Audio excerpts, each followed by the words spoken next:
start over here on the second row. Tom. And you, Tom Murphy, the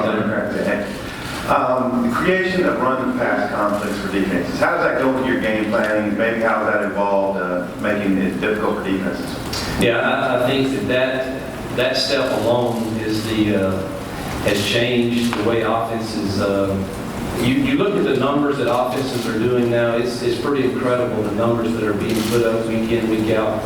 And we averaged over 500 yards last year in the Southeastern Conference Western Division, which is pretty remarkable. And most every, I wouldn't say every, but most every run we call we call them RPOs, run pass options, and they have those on there. And if your quarterback and receivers really understand that, it really is designed so that you take on that given play what the defense is allowing you to have, or what should be. You obviously have to win a one-on-one, you have to win your block at the point of attack, and you have to do all of those things, but it should have a chance to be a successful play. And it's made it very difficult on defenses to defend that. And we get ridiculed sometimes because of the stats say we don't rush the ball a whole lot, but we'll get through a game and we'll have 20 runs called that ended up being passes. And that's not factored into that, but it's who we are, and it's kind of what works for us. But it's the best called games I've had are games where I could come out of them and I really only called about 4 drop back protections. Because if you're able to throw the football effectively off of the run action, it is advantageous for your offensive linemen, because pass setting against these defensive linemen that we face in this league, it's hard to make a living at that. We'll stay over here on the left, Coach, about the fourth row.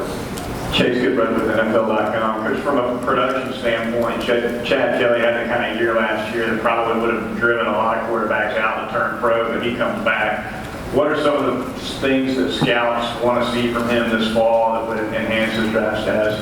You know, I've been asked all morning about what he needs to do to improve, and I have to be, his last 7 games last year were pretty good. And I don't know that I can look at a lot of things and say, man, you're doing this really poorly. He did everything for those last 7 games pretty solidly. I would say that the transition from our game to the NFL for him is going to be more mental than physical. I think the NFL now, if you look at it, I think they're intrigued by some of the things that we're doing. I know they are. I've spent time with some of their staffs that want to hear. Hey, tell us about how you're simplifying the verbiage, and tell us about the RPOs and those things. So I think he obviously will be drafted to the right environment for him. I don't know that he is, he suffers from ADD, and he has, you know, it's easy for him in our system because of the way we use our verbiage for him. I think translating that into a typical NFL system could be a challenge for him, not one he couldn't overcome. But I think fit is everything for him as we talk about his next step. The first 3 games of the year, he didn't take care of the ball extremely well, and then those last 7, he was really remarkable with doing that. And they probably wouldn't like the fact that he would take some hits because he uses his legs well when the protections break down. That works for us. We've got to be smart with that with him. But I just think the mental side of it, the good things, he comes from good stock, and Jim Kelly's giving him a good idea of what that looks like, and he's got some people in his circle that can really help that transition hopefully. Coach, we'll go over on the right on the aisle. 3/4 of the way back. Chuck Romsville, Ole Miss Spirit. Coach, you've got a lot of positives on this team coming back. What were your concerns coming out of spring in a couple of areas? Well, we'll start with the offensive line. It seems like that's always a concern, because I think that's the toughest position to recruit. I really do. It's difficult. It's because, not because there's not some good players, but it does take time to develop those. But because of the defensive lines that we face, they're just really, really talented. I am confident, though. I mean, people forget, Larrabee set 7 games last year, so that allowed us to give a lot of young kids reps like Sean Rawlings and Javon Patterson and Rod Taylor. And and Jordan Sims, and we get the return of Robert Conyers, who, what a great story. I mean, the kid's got his degree in hand, has had 3 surgeries, but wants to finish his career playing, and can't wait for him to get back and hopefully experience a successful senior season. But in that game, I know it sticks in my mind because I remember vividly looking out there, and we had Sean Rawlings at right tackle, and we had Fawn Cooper at left, so Fawn is gone, but the others were just young pups that were out there playing, and so that was a good experience for them. I think we have the ability, I think we recruited well. I think this offensive line group, Alex Gibbons, we redshirted last year, I think has a chance to be really good. Greg Little is a very talented offensive lineman. Haven't seen how he translates into all the looks he's going to see yet. Jack DeFord and Bryce Matthews and all of the kids that we signed this year. Michael Howard, who redshirted last year and has gained, he needs to gain some more weight, but I don't know how that's going, how we're going to fare there, but I have confidence in Matt Luke and that we'll get ourselves prepared there. Linebacker's been the biggest concern on defense. We missed out on recruiting in a couple there. And we've got to nail next year's recruiting class for linebackers because of the need there. Fortunately, we were able to get Bean Dukes out of junior college, who's had some experience in the SEC, and get Ron on a graduate transfer out of Oregon State. We believe that those two, along with young Willie Hipper, have to handle the Mike linebacker and feel very strong about Gates and Caldwell and Mario Strong playing the Stingers. So we're going to have some young kids in the secondary. But those are the ones I feel very good about our receiving corps, good about our running backs. So offensive line and linebacker are probably the 2 biggest concerns. Here in the front row left, Ron. Yeah, tuscaloosa.youtube. Hugh, you all been a guy who's been very optimistic and get up in the morning, can't wait to work. Can you describe, I guess, since NFL draft night, what's it been like for you? You've been under investigation, but that night it became really public and blew up. Yeah. Can you talk about what's it been like for you and how you approach each day in the program? Yeah, it's if you're really going to be a person of faith that I say I am, that doesn't mean I'm perfect. It means that's why I need it. But man, you really hold on to, like James 1, you consider it all joy when you encounter these trials and tribulations. I remember vividly when that happened. You go into, if you're a coach that when you have the rocky times and the trials and tribulations, and it causes you to lose all the joy that comes with working in the relationships that you have within your building and on your team, then man, you're going to be like a roller coaster. And my first words that night when that happened were, man, hey, this is draft day, not draft career. Larry, you get to decide how it finishes. And that ultimately is what matters. And when you get into you go back into our building, it's really easier than people think for me, because if you look at the issues that we're dealing with, the percentage of our team and the percentage of our staff that is involved in those issues is so small that if you focus, and I know in today's time, one of the media guys told me this morning, if it bleeds, it leads. But if you look at, what about all these other guys that have nothing to do with that? And that is what motivates me every day to consider it joy in the journey that I get to do that with these kids. And man, coming through adversity, I really believe that all things work together for good. And I believe that. I don't like it. It's like making a cake. I don't like taking a raw egg or baking soda. Those don't taste good. But when the final product is done, it tastes really, really good. And it doesn't taste good right now.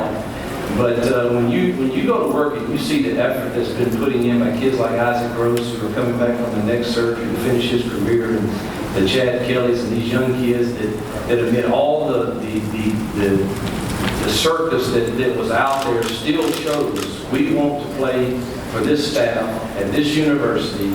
How can you not be motivated to go to work every day to help prepare them for life, for academic life, and obviously to compete at a high level? So it's really not as hard as it may seem. We'll stay over on the left, second row, Todd. Hey, Coach, Todd Paul, the Kansas City Star. Looking around the league, there always seem to be a lot of experienced quarterbacks. Do you guys feel like you have a pretty significant edge because you have one of those quarterbacks? And how big a concern should that be that quarterback play may be a little bit down this year? I think we have that conversation every year, and rightfully so. And I do feel like it's an advantage for us.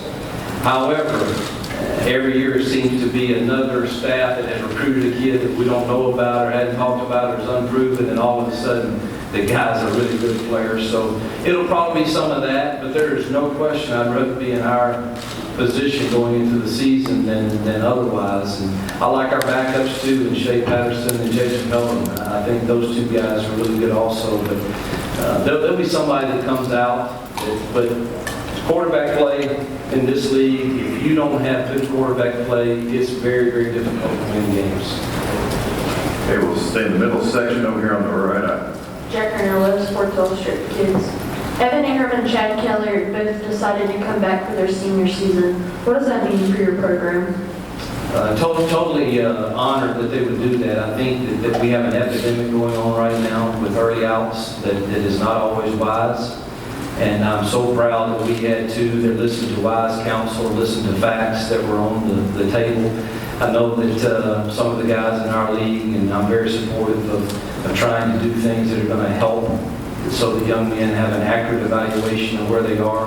But for those two leaders to come back, I'm so thrilled that I get to coach them both another year, and their leadership is they're two of the greatest leaders on our football team. And I think they made the wise choice in coming back, and glad that there's still a lot of kids that do that and listen to counsel. So they'll be the leaders, and we wouldn't be the same without those two, so we're thrilled they're back. We'll go to the front row, right here to our left. John Chris, Saturday Down South. Coach, going back to draft night, I think you can make an argument that social media had a case in potentially costing Larry Tunsil millions of dollars, quite literally. For a college athlete with so much to lose, what is the upside being on social media? Because it seems like it's just an accident waiting to happen for most of them. I don't know that any school, they may do it as much as we do, I don't know that any school puts as much into trying to educate your kids about branding on social media and the dangers and pitfalls of it. I'm confident that we have worked as hard as we can on that. Kids still make mistakes, and he did. But the evil that's in this world, the fact that someone would do that at that moment to young men is very saddening. And I see it all the time on social media. It's filled with either unhappy people or people that want to tear others down for sure. And nothing is going to be kept in their lives anymore that is private. And it is a danger that is constantly costing people. I think you can use it for positive. I try to do that every day. I'm not a big fan of it. I kind of wish I wasn't even a part of it. But I do think you can use it for good. And I think our kids, being in the platform they have as a college athlete in the SEC, they can really use it for good. And I'm hopeful that ours will. But there is no question that on that given night is a great example for our young men. We have a gift box at our place. And in that gift box goes things we should learn from the gifts of others. And sometimes we give our own self a gift. And we go through those constantly, and what should we learn from it? And hopefully we'll take that, and that mistake won't happen again. Okay, we'll go over here to the left, alongside the wall. Hey, Coach Daniel Pauling from Clarity and Ledger. Two-part question. You've mentioned that head coaches are now more accountable, I guess, for NCAA violations, and you said previously that you're confident the NCAA won't punish you personally. What gives you that confidence? And then the second part, what have your conversations with Barney and John been like since April 28th or draft night? I don't know that I've ever said confident. I obviously believe that I'm responsible for things that happen in our program and some that are outside. And you have to be able to prove that you have set a tone of compliance, which I'm confident that I've done that. But ultimately, that's not my say. And I can't comment on anything that's ongoing with NCAA. Look, everybody's got a narrative. You have one, I have one, our rivals have one. All of us have one in regards to what's going on in the world and in our world with the NCAA. It's obvious that the allegations have come. We got our notice. I would encourage you to read our response, and we look forward to that day. But with everybody's narrative going on, the truth is probably somewhere in the middle, and the facts are this. There'll come a day where we get to stand before the committee on infractions, which are the ones that matter, and we will be held accountable for any wrongdoing that is found, and that's the way it should be. We don't want it to be. I have zero interest in cutting corners to be successful. And our staff knows that very well. I have a lot of things that I'm not very good at, but that is not a temptation. But we will be responsible and held accountable for anything that happened on that day. But until that day, we're going to stay focused on being the best football team we can and continue to be relevant and having confidence in who we are, because I see it every day and I see the impact it has. Recruiting is still going really well because people know us for who we are.